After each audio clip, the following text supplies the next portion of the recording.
Hello दोस्तों, आज के इस वीडियो में हम क्वेश्चन नंबर 7 से लेकर क्वेश्चन नंबर 11 तक को सॉल्व करेंगे। तो क्वेश्चन नंबर 7 कह रहा था कि कोष्ठक में सही संख्या लिखे। तो कह रहा है ए नंबर क्वेश्चन कि 24 का वर्ग घटे 23 का वर्ग, यानी 24 के वर्ग में से 23 का वर्ग को घटाना है। तो चलिए इसको सॉल्व करते हैं। तो 24 का वर्ग यानी 24 का वर्ग हमारा हो जाता है, 24 का वर्ग हो जाएगा हमारा 576। और 23 का वर्ग करते हैं, 23 का वर्ग तो हो जाएगा इसका 529। तो घटा लेते हैं इसके वर्ग में से, बच जाएगा हमारा 7, ये हो जाएगा 4। यानी 24 के वर्ग में से 23 का वर्ग घटाए तो कितना बचा, 47। इसी तरह क्वेश्चन नंबर बी है 102 का वर्ग घटे 101 का वर्ग। तो आप वर्ग करके भी घटा सकते हैं, और एक फार्मूला है ए स्क्वायर माइनस बी स्क्वायर। तो इसका फार्मूला होता है ए प्लस बी इंटू ए माइनस बी, एक बार प्लस में और एक बार माइनस में, आप ऐसे भी बना सकते हैं। तो चलिए बी नंबर क्वेश्चन को इस फार्मूला पे बनाते हैं। इसको मान लेंगे, इसको मान लेंगे बी, तो ए स्क्वायर और बी स्क्वायर, तो इसका फार्मूला होता है ए प्लस बी इंटू ए माइनस बी। तो ए इसको माने, बी इसको माने, तो ए का मान है 102, प्लस से तो प्लस, बी का मान है 101 इंटू ए का मान है 102 और बी का मान है 101।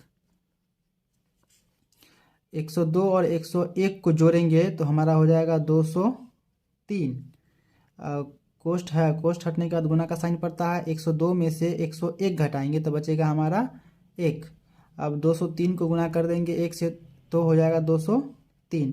एकदम सिंपल तरीका है। कितना आ जाएगा इसका, 203। अब सी कह रहा है 501 का वर्ग में से घटाना है 500 का वर्ग घटाना है। तो वर्ग करने में थोड़ा टाइम लग जाएगा, इसलिए इस वाले फार्मूले पे आसानी से बन जाएगा। तो इसको मान लेंगे ए, इसको मान लेंगे बी।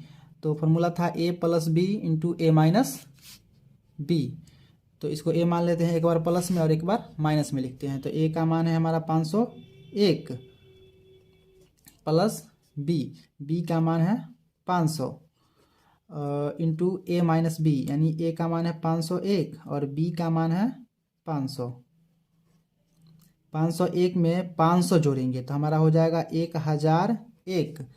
कोष्ठ हटेगा तो गुना का साइन, और 501 में से 500 घटेगा तो बचेगा 1, गुना करेंगे तो 1001 ही रहेगा। एकदम सिंपल है, लिखेंगे 1001। क्वेश्चन नंबर डी है 400 का वर्ग घटे 399 का वर्ग। तो 400 का वर्ग यानी कि इसको मान लेंगे ए, इसको मान लेंगे बी। तो फार्मूला था ए प्लस बी इंटू ए माइनस बी। तो इसको ए माने हैं, यानी ए का मान हो गया हमारा 400 घटे बी का मान हो गया 399, जोड़ का साइन ए प्लस था, ए प्लस बी इंटू ए माइनस बी। तो ए का मान था 400 और बी का मान था 399। 400 में 399 को जोड़ेंगे तो हमारा हो जाएगा 799।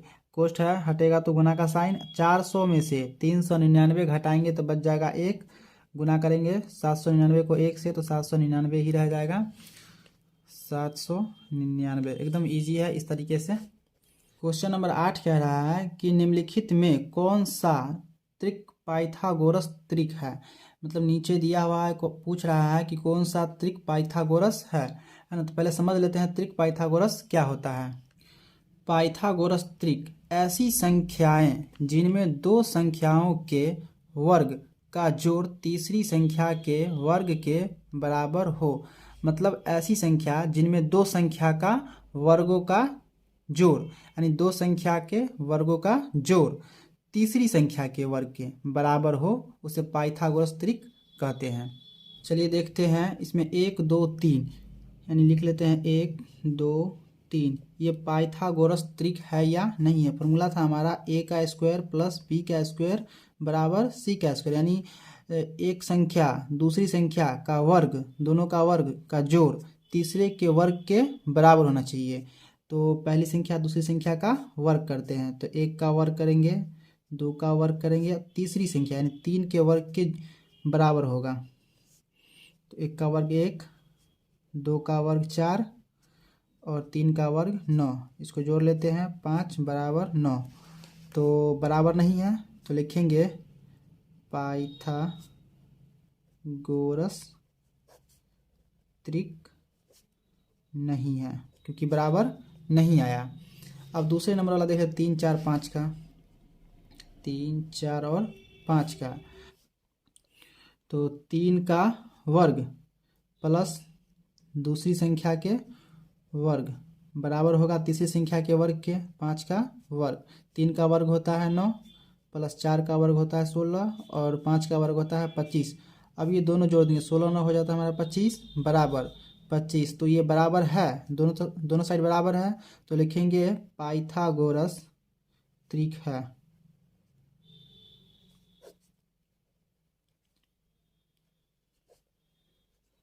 तीसरा है 6 8 10, 6 8 और 10। तो इसका भी पहली संख्या का वर्ग जोड़ दूसरी संख्या का वर्ग बराबर होगा तीसरे संख्या के वर्ग के। तो 6 का वर्ग होता है 36 प्लस 8 का वर्ग होता है 64 बराबर, और 10 का वर्ग होता है 100। तो 36 में 64 जोड़ देंगे, ये 100 हो जाएगा बराबर 100। दोनों साइड बराबर है तो ये पाइथागोरस त्रिक है, पाइथागोरस त्रिक ये है। अब देख लेते हैं 1 1 और 1 का।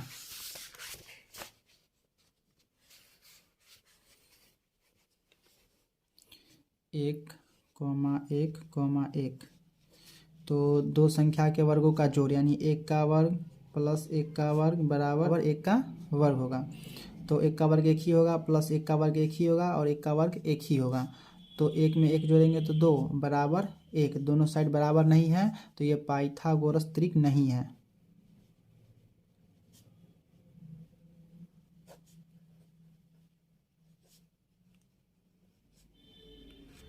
पाइथागोरस त्रिक नहीं है। अब देख लेते हैं ये वाला 2 2 और 3 का। 2 2 2 3 है। दो संख्या के वर्गों का योग तीसरी संख्या के वर्गों के योग के बराबर होना चाहिए। तो 2 का वर्ग प्लस 2 का वर्ग बराबर होगा तीसरी संख्या के वर्ग के। तो 2 का वर्ग होता है 4, इसका भी वर्ग होगा 4 बराबर 3 का वर्ग होगा 9। तो जोड़ेंगे तो 8 बराबर 9। तो दोनों साइड बराबर नहीं है, बराबर नहीं है मतलब पाइथागोरस त्रिक नहीं है। लिखेंगे पाइथागोरस त्रिक नहीं है। अब देख लेते हैं लास्ट वाला बचा हुआ है 15 36 और 39। तो लिखेंगे 15 36 और 39। तो 15 का वर्ग और 36 का वर्ग बराबर हो जाएगा 39 के वर्ग का। तो 15 का वर्ग कर लेते हैं, 15 का वर्ग हो जाएगा 225 प्लस 36 का वर्ग हो जाएगा 1296 बराबर, और 39 का वर्ग हो जाएगा 1521 बराबर देंगे। और 1296 में 225 को जोड़ देते हैं तो 6 5 11 के 1 हासिल 1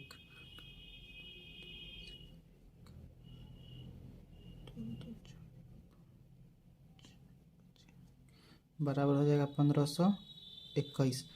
दोनों साइड बराबर है तो ये पाइथागोरस त्रिक है, पाइथागोरस त्रिक है। निम्नलिखित प्रतिरूप का परीक्षण करके छूटी हुई संख्याओं को ज्ञात करें। नीचे क्वेश्चन दिया हुआ है, इसमें जो छूटा हुआ है उसको भरना है। तो इसमें देख लीजिए एक पैटर्न नज़र आ रहा है, 1 2 3 4 5 6 इसका वर्ग है, और 2 3 4 है ना, बीच में गैप छोड़ दिया है, 6 7 सबका वर्ग है। देखिए जैसे 1 के बाद 2 है, 2 के बाद 3 है, 3 के बाद 4 है, तो 4 के बाद क्या हो जाएगा 5, यानी 5 का वर्ग हो जाएगा, 5 का वर्ग। जैसे देख लीजिए 2 को 3 से गुना किया तो 6, 3 को 4 से गुना किया तो 12, उसी तरह 4 को 5 से गुना किया तो यहाँ कितना हो जाएगा 20। कितना हो जाएगा यहाँ पे 20 हो जाएगा। उस तरह 5 को 6 से गुना करेगा तो कितना हो जाएगा 30, कितना हो जाएगा 30 हो जाएगा यहाँ पे। अब 6 को 7 से गुना करेगा तो 6 सत्ते 42 हो जाएगा, 42 का वर्ग हो जाएगा। अब यहाँ पे देख लीजिए, जैसे 2 था तो 1 बढ़ गया 3 का वर्ग हो गया, यहाँ पे 6 था तो 1 बढ़ गया 7 का वर्ग हो गया। उसी तरह यहाँ पे 20 है तो 21 का वर्ग है, 30 है तो 31 का वर्ग हो गया। अब 42 है तो 42 है तो यहाँ पे क्या हो जाएगा 43 का वर्ग हो जाएगा, 43 का वर्ग। क्वेश्चन नंबर 10 कह रहा है कि विषम संख्याओं के क्रमिक घटाव यानी लगातार घटाव की क्रिया द्वारा निम्नलिखित संख्याओं की जांच करें कि कौन सी संख्या पूर्ण वर्ग संख्या है। यानी संख्या नीचे दिया हुआ है, कह रहा है इसका विषम संख्या का लगातार घटाव करना है, जिसके लास्ट तक में 0 आ गया वो क्या हो जाएगा पूर्ण संख्या होगा, जिसका 0 नहीं आएगा वो पूर्ण संख्या नहीं होगा। तो 81 यानी कह रहा था 81 का जाँच कर लेते हैं। तो विषम संख्या का घटाव करते हैं, 81 में से 1 को घटाएंगे, सबसे पहले 1 घटाएंगे तो कितना बचेगा 80, एक विषम संख्या है बचा 80। अब 80 में से 3 घटाएंगे क्योंकि ये भी विषम संख्या, 1 के बाद 3 विषम संख्या है, तो 80 में से 3 घटाएंगे तो बचेगा 10 में से 3 गया 7, ये बच जाएगा हमारा 7। अब 70 है तो इसमें से घटाएंगे फिर विषम संख्या यानी 3 के बाद विषम संख्या क्या आ जाएगा 5। अब घटाएंगे 70 में से 5 तो कितना बच जाएगा हमारा 72। अब 72 है, 72 यहाँ लिखेंगे माइनस 5 के बाद विषम संख्या क्या हो जाएगा 7 हो जाएगा। अब इसी में से 7 को घटा लेते हैं, 72 में से 7 घटाएंगे तो बचेगा हमारा 65। अब 65 में से 7 के बाद विषम संख्या क्या हो जाएगा 9 हो जाएगा, तो 65 में से 9 को घटाएंगे तो बचेगा हमारा 56। अब 56 देख लीजिए, 56 बचा 56 यानी 9 के बाद विषम संख्या क्या हो जाएगा 11। अब 56 में से 11 घटाएंगे तो बचेगा हमारा 45। अब 45 में से 11 के बाद विषम संख्या क्या हो जाएगा 13, तो 5 में से 3 गया तो बचा 2, 4 में से 1 गया तो बचा 3, यानी 32 में से अब 32 में से 13 के बाद विषम संख्या क्या हो जाएगा 15, तो 32 में से 15 घटा लेते हैं 17 बचेगा। अब बचा 17, 17 में से माइनस करेंगे 15 का बाद विषम संख्या क्या हो जाएगा 17 हो जाएगा। 16 तो सम संख्या है, 17 विषम संख्या है, तो 17 में 17 गया क्या बचा 0। तो बताए थे जिसके लास्ट में 0 आ जाएगा वो क्या हो जाएगा पूर्ण वर्ग संख्या हो जाएगा। क्या हो जाएगा पूर्ण वर्ग संख्या है, पूर्ण वर्ग संख्या है। क्वेश्चन नंबर 2 है 121। अब इसका भी विषम संख्या घटाना है इसमें से, तो 121 घटे 1 विषम संख्या है, घटाएंगे तो बचेगा 120। अब 120 में से यानी 1 के बाद विषम संख्या होता है 3, अब 120 में से 3 घटाएंगे तो बचेगा 117, तो 117 बचा। अब 3 के बाद विषम संख्या होता है 5, तो बच जाएगा हमारा 112। अब 112 में से 7 को घटाएंगे, 5 के बाद विषम संख्या क्या होता है 7 होता है, तो 112 में से 7 को घटाएंगे तो बच जाएगा हमारा 105। अब 105 है, 105 घटे 7 के बाद विषम संख्या होता है 9, तो बच जाएगा हमारा 96। अब 96 में से घटाएंगे 9 के बाद विषम संख्या होता है 11, तो 96 में से घटाएंगे तो बच जाएगा 11, 85 बचेगा। 96 में से 11 घटाएंगे तो बच जाएगा 85, 6 में से गया तो 5, 9 में से गया तो 8। अब 85 में से 13 को घटाएंगे, 11 के बाद 13 होता है विषम संख्या, घटाएंगे तो 5 में से 3 गया तो 2, 8 में से 1 गया तो 7, यानी 72। 72 में से घटाएंगे यानी कि 15, 13 के बाद विषम संख्या होता है 15, तो 12 में से 5 गया 7, 6 में से 1 गया 5, यानी 57 बचेगा। तो 57 में से अब घटाएंगे 15 के बाद होगा 17 विषम संख्या, तो 7 में से 7 गया 0, 5 में से 1 गया बचा 4। अब 40 बचा, 40 में से हम घटाएंगे 19 को, क्योंकि 17 के बाद विषम संख्या होता है 19 होता है, तो 10 में से 9 गया बचा 1, 3 में से 1 गया 2, 21 बचा। अब 21 में से 19 के बाद विषम संख्या होता है 21 होता है, तो 21 में से 21 गया तो क्या बचा 0, तो लास्ट में इसके भी 0 आया, यानी जिसके लास्ट में 0 आ गया वो क्या है पूर्ण वर्ग संख्या है, ये पूर्ण वर्ग संख्या है। क्वेश्चन नंबर 3 है 144। अब 144 में से भी विषम संख्या को माइनस करना है। 144 में से घटाएंगे 1 को, विषम संख्या घटाना है, तो बच जाएगा हमारा 143। 143 में से 3 घटाएंगे, यानी खाली विषम संख्या घटाना है, लगातार विषम संख्या, तो बच जाएगा हमारा 140। अब 140 में से 5 घटाएंगे, 3 के बाद विषम संख्या 5 होता है, तो बच जाएगा हमारा 135। अब 135 में से 7 को घटाएंगे, 5 के बाद विषम संख्या 7 होता है, तो बचेगा 128। अब 128 में से 9 घटाएंगे, 7 के बाद विषम संख्या 9 होता है, तो 128 में से 9 घटाएंगे तो बचेगा 119। अब 119 में से 11 को घटाएंगे, क्योंकि 9 के बाद विषम संख्या 11 होता है, 10 सम संख्या है, तो बच जाएगा हमारा 108 बचेगा।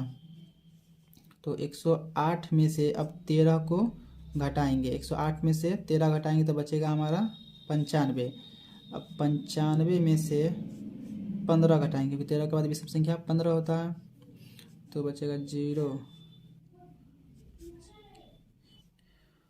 80 में से अब 17 को घटाएंगे, 15 के बाद विषम संख्या 17 होता है, तो 80 में से 17 घटाएंगे तो बच जाएगा हमारा 63।